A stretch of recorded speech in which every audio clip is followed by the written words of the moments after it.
It is 9:15. You may not know his name, but Benjamin H. Marshall was one of Chicago's most influential architects. He was responsible for the development of many of the city's iconic landmarks like the Drake Hotel, Southshore Cultural Center, and more. The Benjamin Marshall Society now works to keep his legacy alive. Jane Lepauw is the executive director, and she joins us now. Good morning. Thanks for being here. Hello. It's great to be here. Oh, my gosh. What a treat. Well, I tell you, I'm a little embarrassed that you've heard of the big architects that you go on that architectural boat tour in Chicago is a big thing.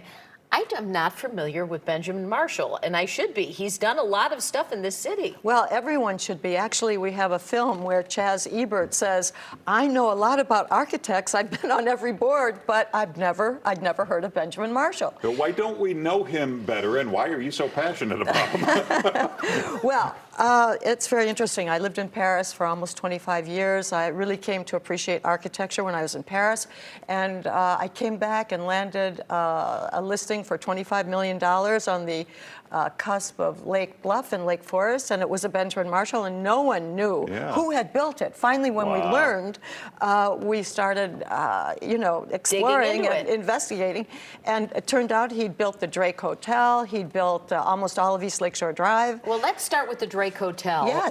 That was in the 1920s. It was opened in New Year's Eve in 1920? New Year's Eve of 1920. Oh, my God, what a bash. And really, it was, I would say it was the beginning of Marshall's almost branding, because he branded himself, no joke. He was a really highly celebrated architect at the time. And in fact, he was a celebrity in his own right. Like a Gatsby type. He was totally that, yeah. So the Drake was...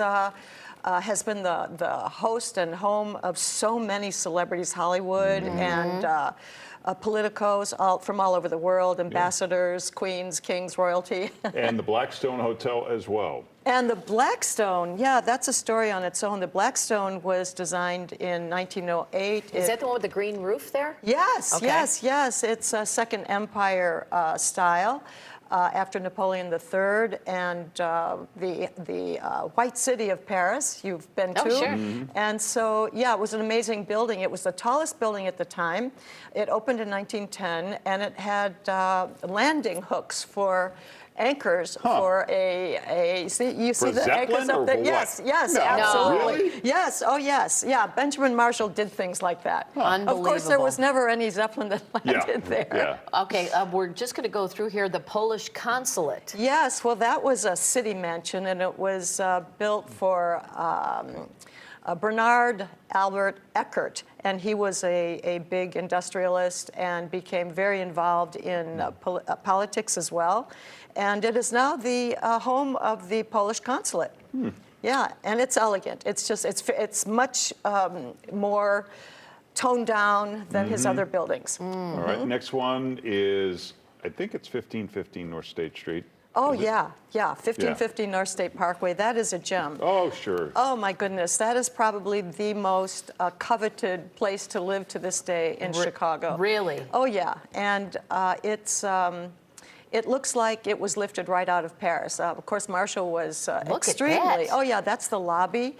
I mean, the lobby alone is an investment in space. Wow. Unbelievable. You know, it's just huge. It's so beautiful. And also one of them is the Edgewater Beach Apartments. That's the pink That is building? still, yes, that is still standing, but the original building was the Edgewater Beach Hotel, and that was sunset yellow. And the Edgewater Beach Apartments, which came later and is the only of the whole complex, the only building standing, is pink. And yes, sunrise pink. That's what I was looking for. Sunrise pink. Next up, 209 East Lakeshore Drive. Let's look at that one. Well, that building is... Which one is it? This is along the lake. This is along East Lakeshore Drive. In the picture here, which one are we looking at? Is it the red one there? No. It's next to it on the right. Okay, and gotcha. So, yeah, that building, Marshall actually had an apartment in. He lived there for a while. I think he had half a floor. The floors are just huge. In fact, in all the buildings, the floors are huge. And let's talk about the Southshore Cultural Center. yes, well, that was originally the South Shore Country Club.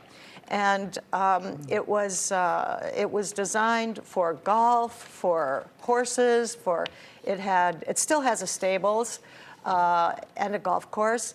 And it's absolutely glorious. I don't know if you've been there. President Obama had his wedding reception there. It's really something that people should know about and see. And of course, now it belongs to the city, so everyone is welcome. Well, that's wonderful. Very For cool. more about the Benjamin Marshall Society, you can check out their website and follow them on Facebook. Thanks for being with us. Thank you. Well, yeah, this is the 150th anniversary of Benjamin right. Marshall this year. Ah, Very good to good. know. So check it Yes. out, benjaminmarshallsociety.com. Thanks, Jane.